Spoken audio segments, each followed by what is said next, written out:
대통령의 날을 기념하는 일이 있었습니다. 이 대통령 날을 기념하면서 보통 역대 대통령들에 대한 평가를 하게 되는데, 지금 트럼프 대통령 1년 집권하는 동안 대통령은 최악의 대통령이었다라고 뉴욕타임스지가 평가하는 것을 볼 수 있습니다. 그러면서 역대 대통령들 가운데에서 참 모든 국민이나 그 사람들이 참 존경하는 대통령은 누구인가, 그리고 또 최악의 대통령은 누구인가 하는 그 평가들을 신문에 발표하게 되는데, 매년마다 미국 국민들이 가장 위대하게 생각하는 대통령은 제16대 대통령 링컨 대통령을 들고 있습니다.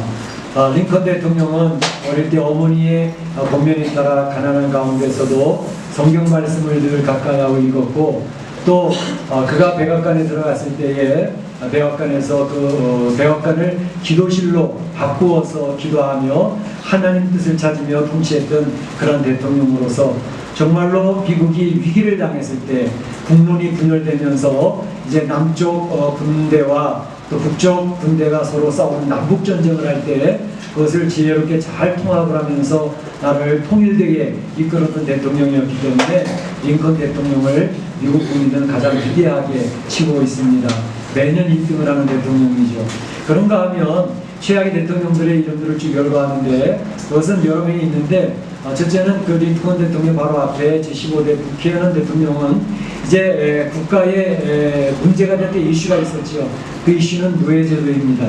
이 노예제에 대한 이슈를 가지고 국론이 분열되는데 그것을 잘 수습하지 못해서 남북으로 완전히 갈라졌죠.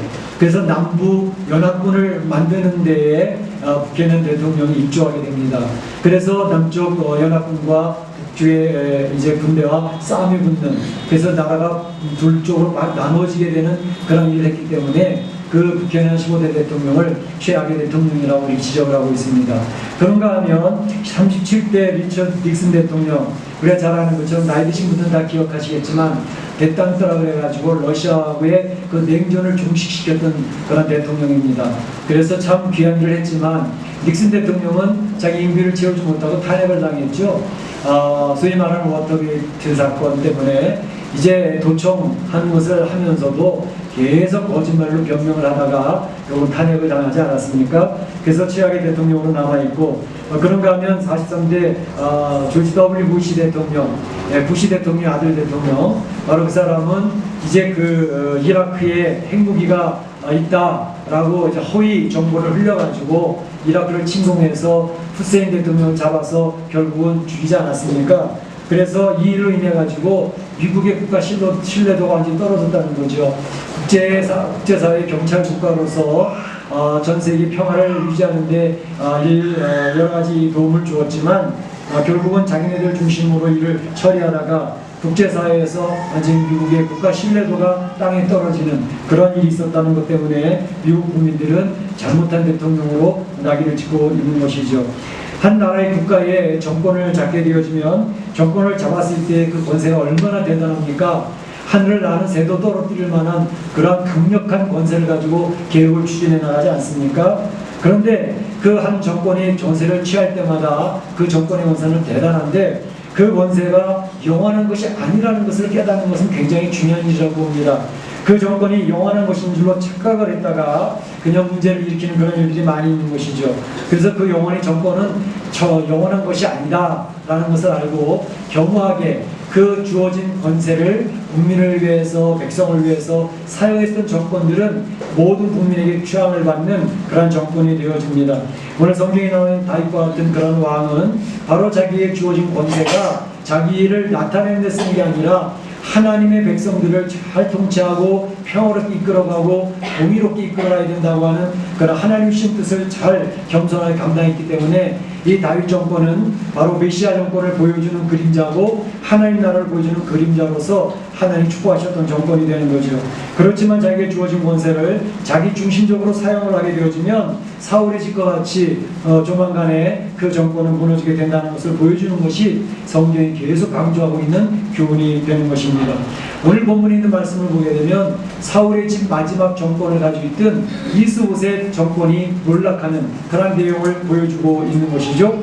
그래서 오늘 말씀의 제목을 이스보셋 정권의 몰락이라고 하는 제목을 가지고 하나님 우리에게 말씀해주고 싶어하는 내용이 무엇인가 하는 것을 우리가 살펴보기를 원하는 것입니다. 그래서 오늘 내용을 살펴볼 때 우리는 이스보셋 정권이 몰락하게 된 계기를 먼저 살펴보고 그 정권이 몰락하는 데 있어서 배반하는 사람들이 있었습니다. 그 배반하는 사람들에 대한 내용을 살펴보고 그리고 이런 일을 통해 가지고 다윗 정권이 어떻게 그 일들을 대처하고 있는가 하는 다윗의 대처법에 대해 살펴보면서 하나님의 교훈을 받고자 하는 것입니다. 이스보셋 정권이 왜 몰락하게 되어졌는가 하는 것 이미 눈치를 채셨겠지만 지난 시간에 말씀드렸던 것처럼 이제 이스보셋 정권이 한순간에 무너지는 것을 볼 수 있습니다. 오늘 1절을 보게 되면 이렇게 표현되어 있습니다. 사울의 아들 이스보셋은 아브넬이 헤브론에서 죽었다함을 듣고 그의 손에 맥이 풀렸고 온 이스라엘이 놀라니라 이렇게 표현하고 있거든요. 그러니까 이스보셋 왕은 아브넬이 헤브론에 찾아갔다가 거기서 요압에게 죽임을 당했다고 하는 소식을 들으면서 그의 손에 맥이 풀렸다라고 이렇게 이야기를 했던 것이죠. 이 사울의 아들들이 몇 명 있었을까요? 여러분 생각할 때 사울의 왕의 아들이 몇 명 있었죠?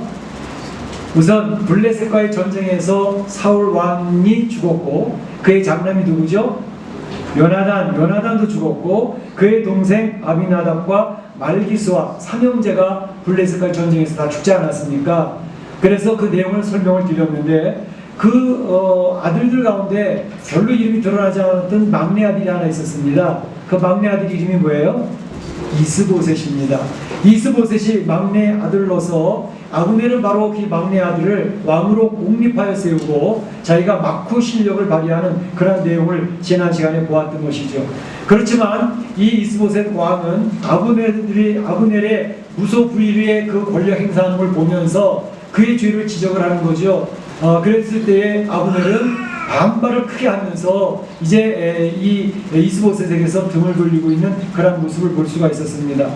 이스라엘 10지파를 이끌어가던 이스보셋 그리고 그것의 버팀목이었던 아브넬 장군이 죽었다는 소식을 들었을 때에 이 이스보셋은 손에 맥이 풀렸다. 다시 말하면 수족을 움직이지 못할 정도로 크나큰 충격을 받았다라고 성경은 표현하고 있습니다. 이 이스보셋만 놀란 게 아니라 사실은 온 이스라엘 백성이 큰 충격을 받아서 놀랐다 그랬습니다. 두려움과 공포 가운데 빠졌다는 것이죠. 저 아브넬이 무너졌으니 이 이스라엘 앞으로의 장래는 어떻게 될 것인가 두려움과 공포에 빠졌다는 것을 이야기합니다.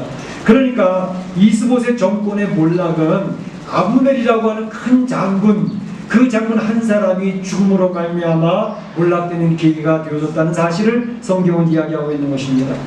한 사람의 영향력, 한 사람이 얼마나 중요한가 하는 것을 잘 보여주는 모습이라고 생각이 되어집니다.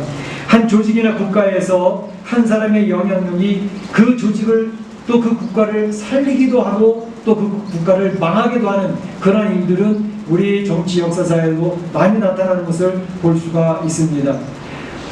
일제의 침략으로 말미암아 우리 대한민국 한반도는 자주자주 위기를 만나게 되었는데 그럴 때마다 귀한 인물들로 말미암아 일제의 침략을 막아내고 우리 한반도가 지켜졌던 일들을 우리는 우리의 한국사를 배우면서 많이 알 수가 있습니다.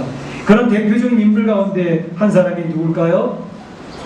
우리 조선이 바람 앞에 등불일 때에 정말로 이제는 끝났구나 하는 상황일 때 한 사람 이순신 장군으로 말미암아 국가가 지켜졌던 내용은 우리가 너무나도 잘 알고 있고 우리가 자랑스러워하는 우리의 조국의 리더입니다.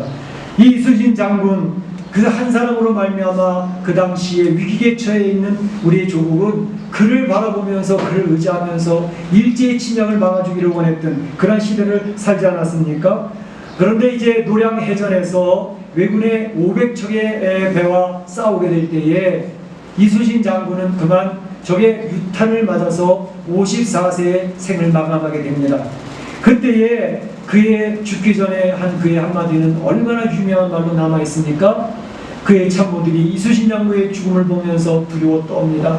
그럴 때 그 참모들을 향해서 이순신 장군이 하시는 말씀 보이시죠? 나의 죽음을 알리지 말라. 나의 죽음을 알리지 말라. 우리의 병사들이나 적군이 알아서는 절대 안 된다. 그래서 자기의 죽음을 감추었던 건 아니겠습니까? 당시 이순신 장군의 그 리더십과 그를 의지하면서 모든 군사들이 용기 백배해서 적은 배를 가지고도 일제 군사에 굴하지 아니하고 참으로 용기 있게 싸워서 승리하지 않습니까? 그 승리하고 난 이후에 우리의 지도자 이순신 장군이 죽었다는 이야기를 듣고 모든 군사들은 가슴을 치고 땅을 치고 통곡을 하지 않습니까?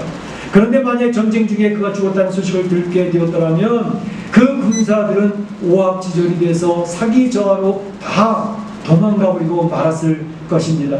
그러나 바로 이순신 장군이 끝까지 전쟁이 끝날 때까지 자기 죽음을 알리지 말라고 하는 그 한 사람, 그 이순신 한 사람 때문에 결국 승리했고 우리 조국이 지켜졌던 상황을 우리 역사를 통해서 너무나 잘 알고 있지 않습니까? 한 사람은 이와 같이 중요합니다. 우리가 이 세상을 살아가면서 어떤 그룹에 속해 있고 어떤 조직에 들어가고 어떤 공동체에 들어가게 될 때에 어떤 사람들은 그 조직이나 공동체에 별로 필요하지 않은 사람들이 있습니다. 뭐 있어도 되고 없어도 되고 상관없는 그러한 존재, 참으로 안타까운 일이죠. 그러나 어떤 사람은 이 조직에, 이 모름, 이 공동체에, 이 그룹에 꼭 필요한 사람이야. 저 사람은 얼마나 중요한 사람인지 몰라. 저 사람은 꼭 있어야 돼. 그런 사람이 있거든요. 그 사람이 그 조직을 살려내고 그 그룹을 살려내는 그런 사람이 되어진다는 것은 얼마나 귀한 일입니까?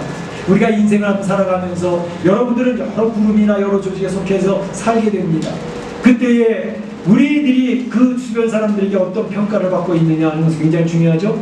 다른 사람은 몰라도 저분은 꼭 있어야 돼. 저분이 있어야 우리 조직이, 우리 그룹이 살아갈 수가 있어. 그러한 평가받는, 존중받는 인생으로 살아간다면 얼마나 가치 있는 인생이고 얼마나 중요한 인생이 되겠습니까? 우리 사랑하는 성도들이 그렇게 되어지기를 주의 이름으로 축원합니다. 축원합니다. 바로 오늘 본문에 나와 있는 아브넬은 그와 같이 그 이스라엘이라는 나라에 꼭 필요했던 한 사람이었는데 그 사람이 무너짐으로 말미암아 한 나라가 무너지는 그러한 단초가 되어졌다는 것은 얼마나 우리에게 교훈한 바가 큰지 알 수가 없습니다.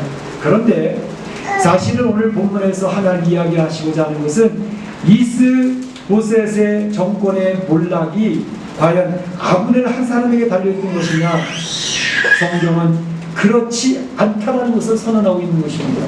다시 말하면 이스보셋이 지금 이 아브넬을 의지함으로 말미암아 그 나라를 이끌어 왔지만 바로 아브넬을 의지하고 하나님을 의지하지 않았기 때문에 하나님을 의지하냐고 인생을 의지하는 인생이 되어져 그런 이스보셋이 되어졌기 때문에 자기가 의지하던 자기가 버팀목으로 생각했던 아브넬이 무너지는 동시에 그 국가도 자기의 모든 것도 한순간에 무너졌다는 것을 성경은 이야기하고 있는 것입니다. 하나님이 바로 원했던 것은 이스보셋이라고 하는 왕이 아브넬이 중요한 인물인 줄 알지만 아브넬을 의지하기보다는 하나님을 바라보고 하나님을 의지하는 인생이 되었더라면 그가 이와 같이 한순간에 몰락하지는 않았을 것이라는 사실을 이야기해주고 있는 것입니다. 우리가 이 세상을 살아가면서도 이 내용은 동일하게 적용이 되어집니다. 우리 이 세상 살아가면서 인간과 인간관계 속에서 서로 사회적으로 살아가는 동물이기 때문에 주변에 있는 좋은 사람을 만나서 좋은 사람의 도움을 받으면서 우리의 가정이나 우리 사업체가 이렇게 흥황해 나갈 수도 있습니다. 굉장히 감사한 일입니다. 그래서 인생을 살아가면서 좋은 사람을 만난다는 것은 그 사람의 굉장히 큰 축복입니다. 어린 학생들에게는 좋은 선생님을 만나야 성공한 인생이 되고 우리가 이 세상 학창시절에는 좋은 친구를 만나야 우리가 그 좋은 친구로 인해서 좋은 방향으로 나갈 수가 있습니다.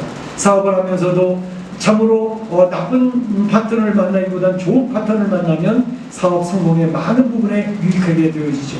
그런데 중요한 것은 우리 인생이 살아가는데 성공하느냐 실패하느냐 하는 것은 좋은 사람을 만났느냐 못 만났느냐 굉장히 중요한 부분이긴 하지만 그것보다 더 중요한 것은 하나님을 의지하느냐 하나님을 의지하지 않느냐에 결정되어진다는 것입니다. 하나님께서는 좋은 사람을 만나게 해주시는 것도 하나님의 뜻 가운데서 이루어지는 것이고 또 자본들이 사업도에 원활하게 돌아갈 수 있도록 해주시는 것도 하나님의 배후의 섭리에 의해서 이루어지는 것이고 이 세상의 국가의 흥망성쇠도 하나님의 설계에 의해서 이루어져 온다는 것을 믿는 것이 성도들입니다.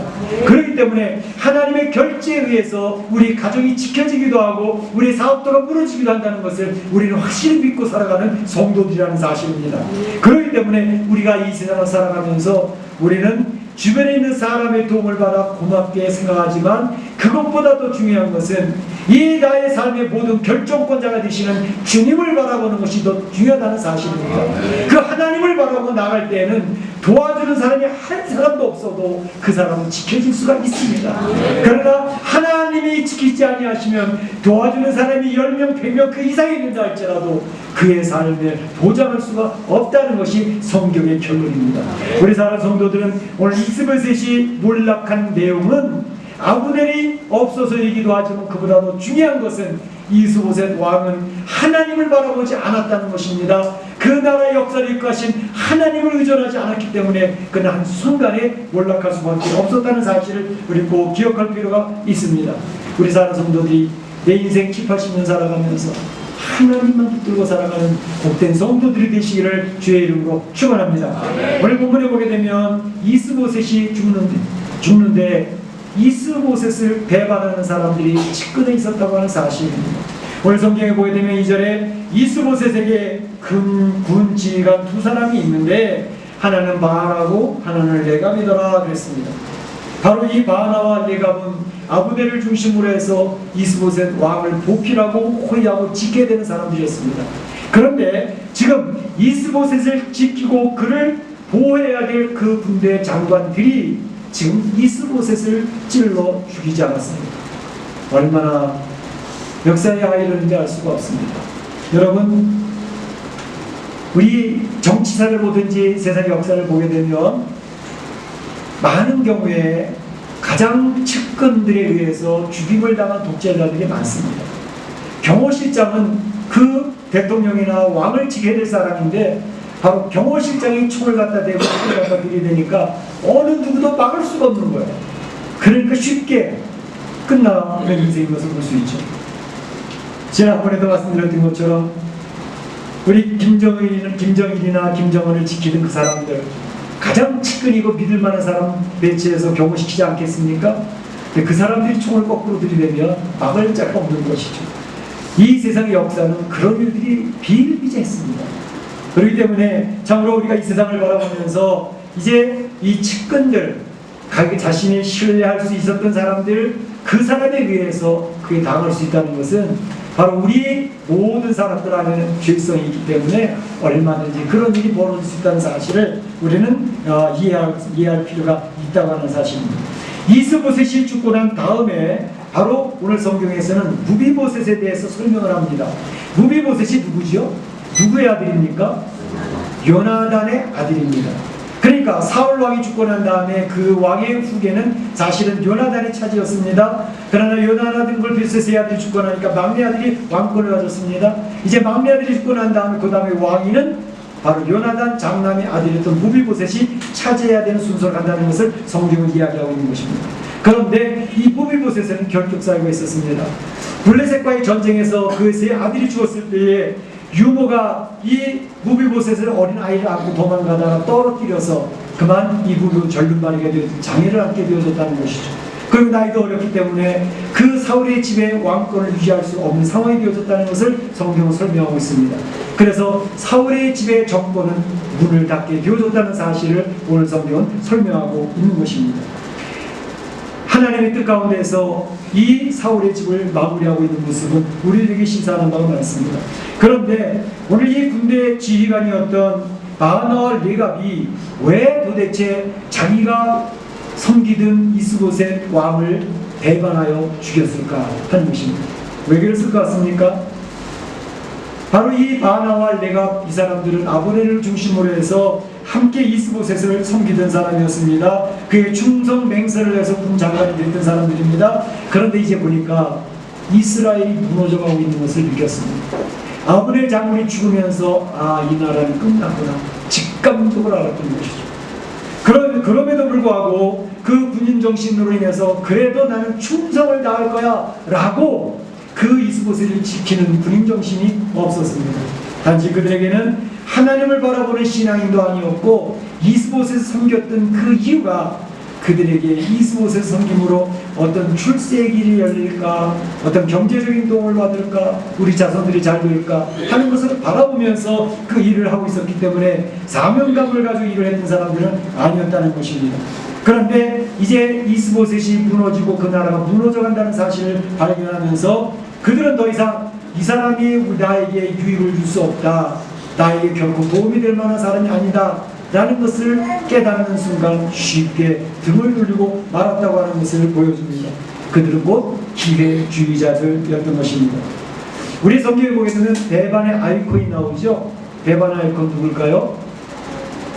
네, 예수님의 12제자로 있으면서 예수님의 교육을 그렇게 철저하게 받았음에도 불구하고 예수님을 팔아버렸던 사람, 배반의 아이콘 가룟 유다 아닙니까?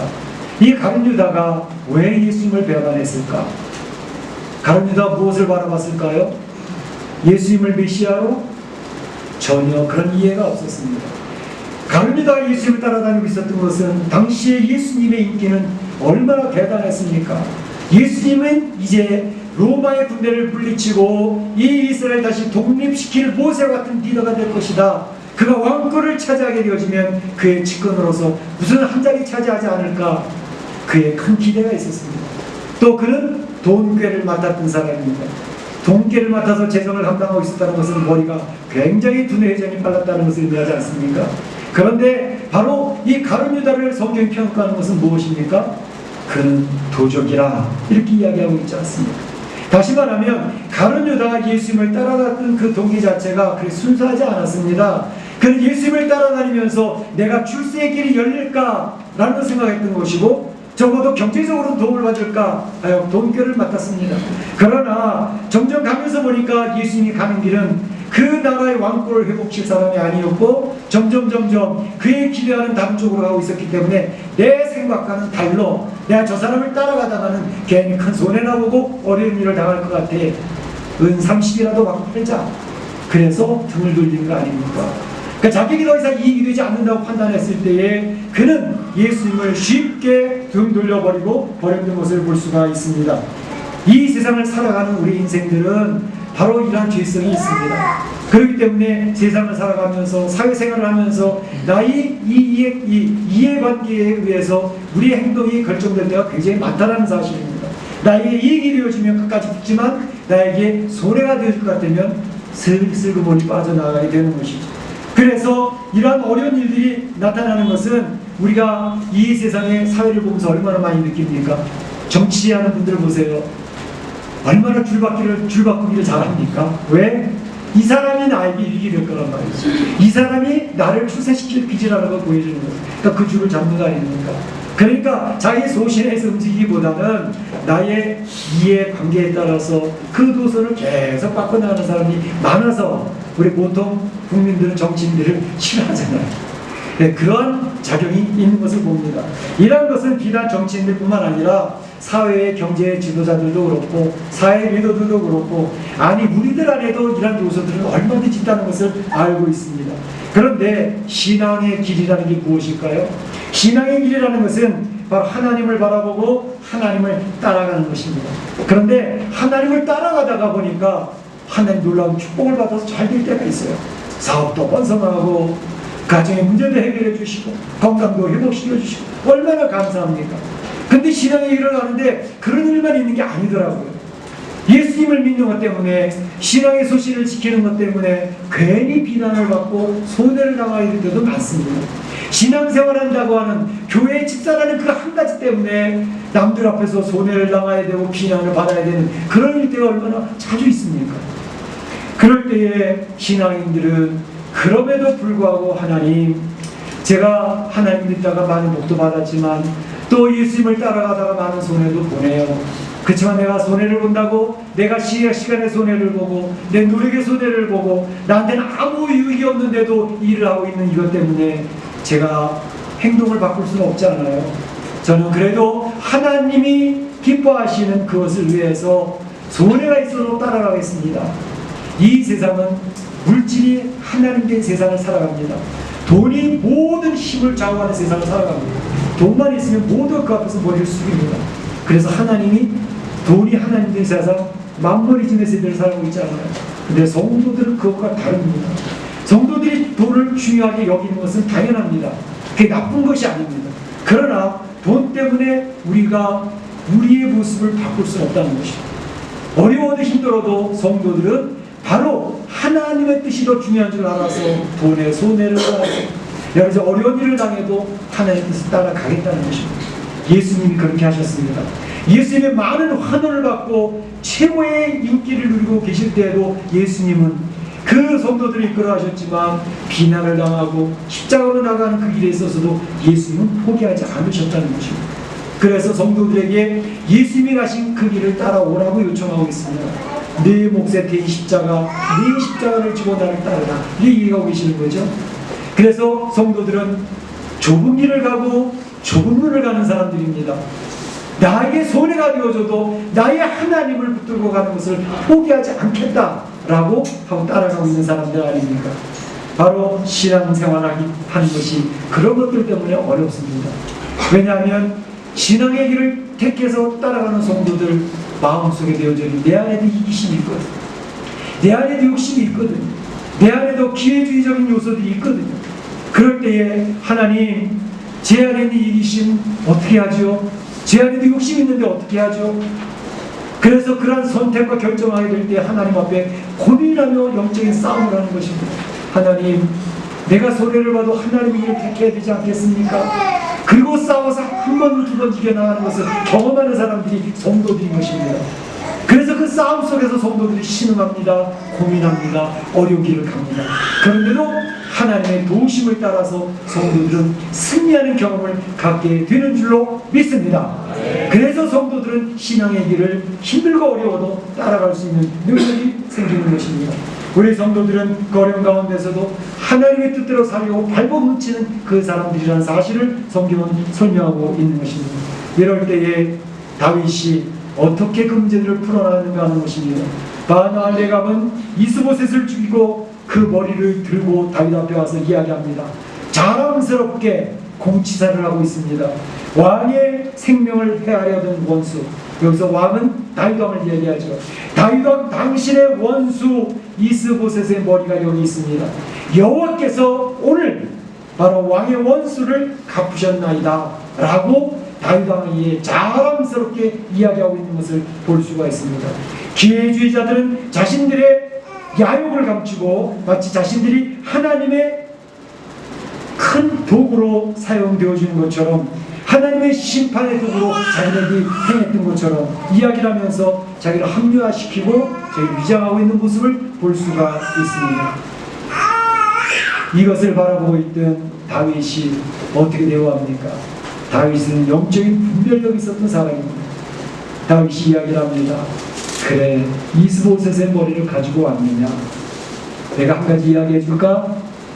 지난번에도 사울 왕을 자기가 죽였다고 하고 그의 아들 죽음을 나한테 와서 자랑스럽게 이야기하던 아말렉 청년이 하나 있었다. 그 사람에게 대해서 내가 어떻게 했을 것 같니? 바로 나는 그 청년을 그 자리에서 죽여버렸다. 지금 너희들이 바로 사울 왕의 원수를 갚은 것인 양 와서 이야기하고 있는데 너희들 그대로 둘 수 없지. 그리고 바로 그들을 수족을 베어서 죽여서 헤브론 목가에 그의 시신을 걸어서 모든 사람들 앞에 공개하고 있는 다윗의 모습을 볼 수가 있습니다. 다윗의 정권은 바로 너희들과 같은 사람을 통해서 세워지는 정권이 아니라니까. 우리는 하나님의 뜻에 의해서 하나님의 세워지는 그런 정권이 되어지고 싶고 하나님의 공의가 선포되어지는 그런 정권이 되어지기를 원하고 우리의 이해관계에 의해서 내 편만 들고 내 편만 들고 하는 그런 것에 세워지고 싶지 않다. 우리는 법모술수를 통해서 상대방의 권세를 제압하면서 세우는 그러한 정권이 되고 싶지 않다라고 이야기를 하면서 다윗은 그들을 바로 공의의 이름으로 심판하는 그런 모습을 보였습니다. 다윗의 정권이 공의로운 정권이 되었던 것은 바로 메시아 정권이 공의로운 정권이 되어지고 하나님 나라가 공의로운 나라가 되어진다는 것을 바로 보여주는 그림자이기 때문에 하나님은 다윗의 왕권을 축복하시고 그들을 이제 세워주시는 것을 볼 수가 있는 것입니다. 만약에 다윗이 왕이 된다고 하는 하나님 사무엘 선지자 이야기를 기억을 하면서 그래 나 빨리 왕이 돼야 돼 어떻게 할까? 그러면서 자기 계획을 가지고 추진해놨던 사람이 아닙니다. 야곱은 그렇게 했습니다. 그 어머니의 그 길의 내용을 들으면서 내가 내 형 에서보다 더 큰 자가 된다. 그래 어머니? 그러면 어떻게 하지? 그래서 에서 형도 속이고 아버지도 속여서 하나님의 선언한 그 내용을 스스로 쟁취해 나가지 않습니까? 그래서 야곱은 그 사람의 인생에 얼마나 많이 고생을 했는지 모릅니까? 다윗은 그 길을 택하지 않았습니다. 사울왕이 무너져서 하나님께서 그 이후로 다윗을 왕으로 세워준다는 얘기를 이미 사무엘을 통해서 들었습니다. 그럼에도 불구하고 그는 이스보셋의 머리를 치지 않았습니다. 사울 왕을 쳐서 죽일 수 있는 기회가 계속 왔어도 그는 기름 부은 자를 자신의 손으로 칠 수 없다라고 하면서 거절했습니다. 그가 하나님이 세워주실 때까지, 하나님의 방법으로 세워주실 때까지 그저 인내하며 기다리고 있었던 것입니다. 너희들을 통해서 이 다윗 왕권이 세워지는 게 아니야 라고 선언하고 있는 것을 볼 수가 있습니다. 바로 다윗은 하나님의 은혜로 인하여 세워진 정권이라는 사실을 선언하고 있는 것입니다. 다윗은 신앙생활할 때, 인생을 살아갈 때 하나님을 자기의 편으로 만들고 자기의 도우미로 삼으려고 하지 않았습니다. 하나님은 나의 도우미가 아니라 내가 필요할 때 그에게 나가서 도움을 청하는 그런 분이 아니라 하나님은 나의 주인이 되신다라고 선언을 하고 있는 것입니다. 주인의 말에 따라서 난 움직일 거다라고 하는 생각을 가지고 이 정권을 세웠던 사람입니다. 맨 처음에 말씀을 시작하면서 드렸던 링컨 대통령이 뭐라고 이야기를 했습니까? 이제 할 수 없이 남북 전쟁을 해야 되는 시기가 왔습니다. 백악관에서 한참 동안 기도하고 나와서 야 이제 남북 전쟁이 시작을 하겠는데 어떻게 하면 좋을까? 그 옆에 있던 참모가 대통령 각하 하나님이 우리 편이 되어주시면 좋겠어요. 대통령 각하 그렇게 열심히 기도하시는데 하나님 우리 편이 되어주시지 않겠습니까? 이야기했더니 링컨 대통령이 웃으면서 그래요. 그런데 하나님이 우리 편이 되어주기보다는 우리가 하나님 편에 서면 하나님 우리와 늘 함께 계실 것입니다. 하나님 편에 서는 것이 중요할 줄 압니다. 이렇게 이야기했던 거 아닙니까? 바로 우리 성도들이 세상을 살아가면서 하나님 내 편이 되어주세요. 내 편이 되어주세요. 쟤네 편 되지 말고요 라고 기도하기 쉽습니다. 그런데 링컨 대통령이 우리에게 가르쳐주는 것은 우리가 하나님 편에 서자, 하나님이 무엇을 원하시는지 그 뜻을 따라가는 신앙의 삶을 살자는 것입니다. 그러면 하나님들은 함께 계신다는 것을 이야기합니다. 오늘 다윗은 마지막으로 그들 앞에서 신앙 고백을 이렇게 합니다. 내 생명을 여러 환난 가운데서 건지신 여호와는 살아계신 하나님이셨습니다.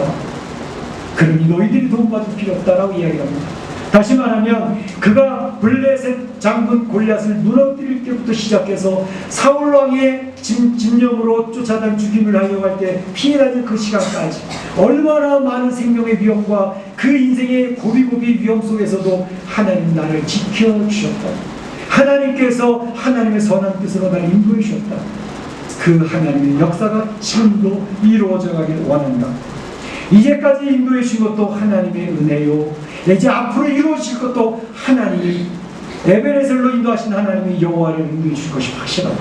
그래서 우리는 여호와 니시의 깃발을 꽂을 수가 있는 것이다 라고 선언하고 있는 것입니다. 우리 사랑하는 성도들의 삶도 동일합니다. 하나님께서 에베네셀로 여기까지 인도해 주셨습니다. 우여곡절 끝에 멕시코 이민의 삶까지 왔습니다. 그러나 하나님의 인도하심이 있었습니다. 지금 멕시코에 살면서 여러 가지 어려움을 만나고 있을 수도 있습니다. 하나님은 지금도 여러분의 삶을 인도하고 계십니다. 앞으로도 어떤 어려움을 만날지 모릅니다. 그러나 하나님이 분명코 우리 사랑하는 성도들의 그 삶을 인도해 주실 것입니다. 여러분이 이 세상을 마치고 하나님 나라에 올라갈 그때까지 하나님 여러분을 도우시고 함께 주실 것입니다. 오늘 다윗은 그것을 우리 성도들에게 교훈으로 선포하고 있는 것입니다. 우리 사랑하는 성도들, 오늘 이스보셋 정권의 몰락을 보면서 그 원인은 하나님을 의지하지 않는 것 때문이었다. 배반하는 사람들이 우리가 살고 있는 이 세상에 얼마든지 이해 타산을 따라가는 사람 되지 말자. 다윗과 같이 하나님의 은혜를 고백을 하고 오직 하나님만 바라보며 승리하는 성도들 되시기를 주님의 이름으로 축복합니다. 축원합니다. 네, 시간 다 기도하겠습니다. 오늘 받은 바 말씀 가운데 내 마음을 자르는 말씀 한 가지가 있다면 그 말씀 듣고 기도하시기 바랍니다. 사랑의 하나님 감사합니다.